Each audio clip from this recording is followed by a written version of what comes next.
नमस्कार दोस्तों, आज है 23 नवंबर 2025 दिन रविवार। चलिए फटाफट उत्तर प्रदेश की 25 बड़ी खबरों को देखते हैं। सीएम योगी का निर्देश, विकास कार्यों की गुणवत्ता सुनिश्चित करें। मुख्यमंत्री योगी आदित्यनाथ ने उच्च स्तरीय बैठक में सभी जिला अधिकारियों को निर्देश दिया है कि चल रहे विकास कार्यों की गुणवत्ता और समय सीमा का सख्ती से पालन किया जाए। उन्होंने कहा कि जनता के योजनाओं का 100% लाभ मिलना चाहिए और किसी भी तरह की लापरवाही बर्दाश्त नहीं की जाएगी। लखनऊ कानपुर एक्सप्रेसवे की प्रगति पे जायजा। मुख्यमंत्री ने लखनऊ कानपुर एक्सप्रेसवे परियोजनाओं की प्रगति रिपोर्ट की समीक्षा की। उन्होंने निर्माण एजेंसियों को निर्देश दिए कि कार्य को तेजी से पूरा किया जाए ताकि जल्द ही जनता को सुगम यातायात की सुविधा मिल सके। यह परियोजना राज्य की अर्थव्यवस्था के लिए महत्वपूर्ण है। निवेश प्रोत्साहन के लिए औद्योगिक नीति में बदलाव। राज्य में औद्योगिक निवेश को बढ़ावा देने के उद्देश्य से मुख्यमंत्री ने नई औद्योगिक नीति में कुछ और सरलीकरण करने की घोषणा की है। उन्होंने कहा कि इससे निवेशकों के लिए प्रक्रिया आसान होगी और उत्तर प्रदेश में $1 ट्रिलियन अर्थव्यवस्था का लक्ष्य हासिल कर सकेगा। साइबर अपराध नियंत्रण पर विशेष ध्यान। सीएम योगी ने पुलिस विभाग को साइबर अपराधों पर लगाम लगाने के लिए विशेष कार्य योजना तैयार करने का निर्देश दिया है। उन्होंने कहा कि टेक्नोलॉजी का इस्तेमाल कर अपराधियों को पकड़ने और जनता को जागरूक करने के लिए व्यापक अभियान चलाया जाए। गोरखपुर में जनता दर्शन कार्यक्रम। मुख्यमंत्री ने गोरखपुर स्थित गोरखनाथ मंदिर में जनता दर्शन कार्यक्रम आयोजित किया। उन्होंने व्यक्तिगत रूप से लोगों की समस्याओं को सुना और अधिकारियों को निर्देश दिया कि भूमि विवाद, स्वास्थ्य और पुलिस से जुड़ी समस्याओं का तुरंत न्यायपूर्ण समाधान किया जाए। आयुष्मान भारत कार्ड बनाने का महाअभियान। स्वास्थ्य विभाग ने आयुष्मान भारत योजना के तहत वंचित लाभार्थियों को गोल्डन कार्ड बनाने के लिए जिलों में विशेष मेगा कैंप शुरू किया है।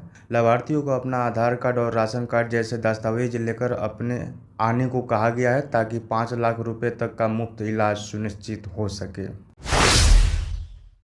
किसान सम्मान निधि ई-केवाईसी की अंतिम तिथि बढ़ी। प्रधानमंत्री किसान सम्मान निधि योजना के तहत लाभार्थियों के लिए ई-केवाईसी कराने की अंतिम तिथि को 30 नवंबर 2025 तक बढ़ा दिया गया है। कृषि विभाग ने किसानों को सलाह दी है कि वे अपने आधार कार्ड को बैंक खाते से लिंक कराने की प्रक्रिया जल्द पूरी करें।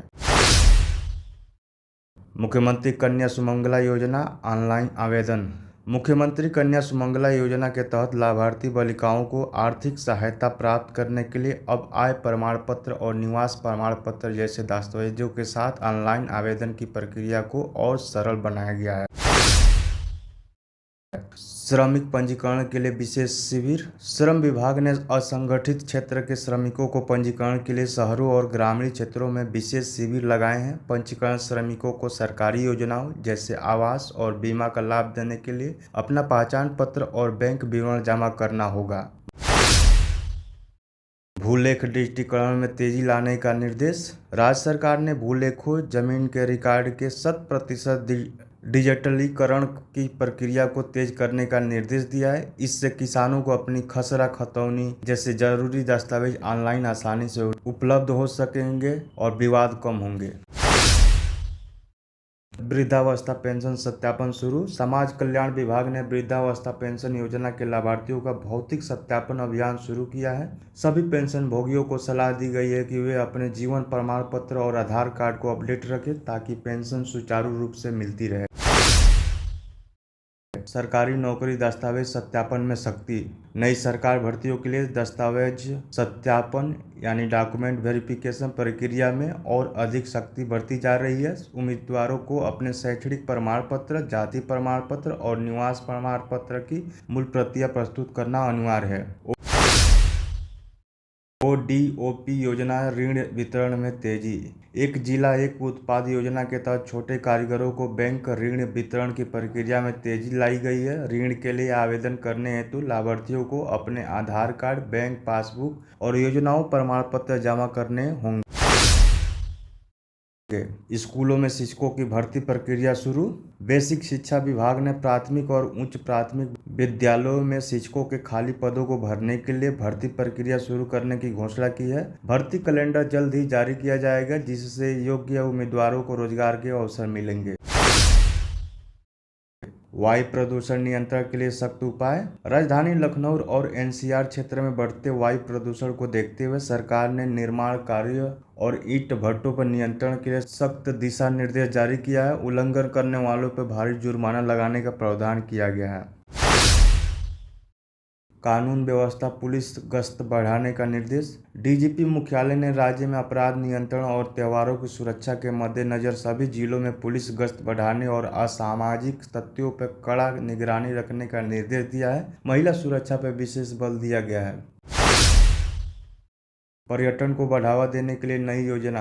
राज्य सरकार ने धार्मिक और ऐतिहासिक पर्यटन स्थलों पर बुनियादी सुविधाओं के विकास के लिए एक नई योजना को मंजूरी दी है। इसका लक्ष्य उत्तर प्रदेश को ग्लोबल टूरिज्म हब के रूप में स्थापित करना है।